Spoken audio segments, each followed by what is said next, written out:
1 2 3 1 2 3 1 2 3 hello students, তোমাদের জন্য একটি জরুরি খবর রয়েছে। এসএসসি 2026-এর পাস মার্ক কি চেঞ্জ হবে কিনা আসল নিয়ম তোমরা এই ভিডিওতেই জানতে পারবে। এসএসসি 2026 শিক্ষার্থীরা কি 40 মার্কের মধ্যে পাস মার্ক হবে? এরপর হচ্ছে সোশ্যাল মিডিয়ার গুজব কি সত্যি কিনা, এরপর পাস মার্ক নিয়ম কি হবে 2026 সালে। তো চলো জেনে নিচ্ছি বিস্তারিত। এখানে এসএসসি 2026 পাস মার্কের গুজব নিয়ে বলছি। অনেক ছাত্র মনে করছে এসএসসি 2026 এই পাস মার্ক হবে 40। সোশ্যাল মিডিয়াতে এই গুজব দ্রুত ছড়াচ্ছে, শিক্ষার্থীরা বিভ্রান্ত হয়ে পড়ছে এই খবর দেখে। তো মূলত এডুকেশন বোর্ড এর অফিসিয়াল অবস্থান আমরা জেনে নিই।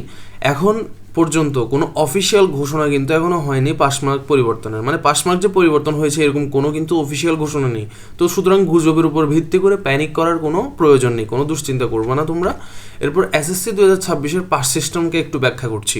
70 নম্বরের লিখিত হবে, 30 নম্বরের MCQ.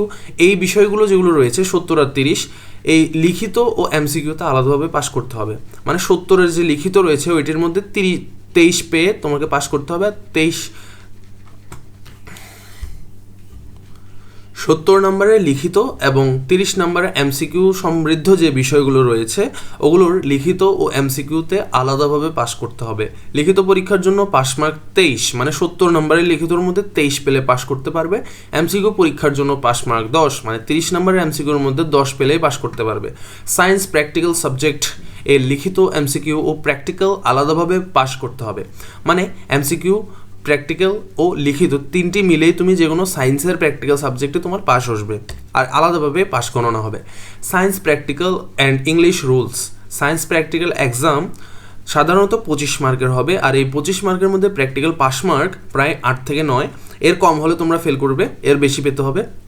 English first and second paper একত্রে গণনা করা হয়, মানে ইংলিশ ফার্স্টে 100, ইংলিশ সেকেন্ড পেপারে 100, মানে টোটাল 200 মার্কে পাস মার্ক হবে 66, মানে 33 নম্বরের পাস, টোটাল 66 নম্বরে পাস ধরা হবে। আইসিটি সাবজেক্টের রুল। আইসিটিতে শুধু এমসিকিউ পরীক্ষা হয়। মোট 25 নম্বরের এমসিকিউ পরীক্ষার মধ্যে পাস মার্ক হবে 9 নম্বরের।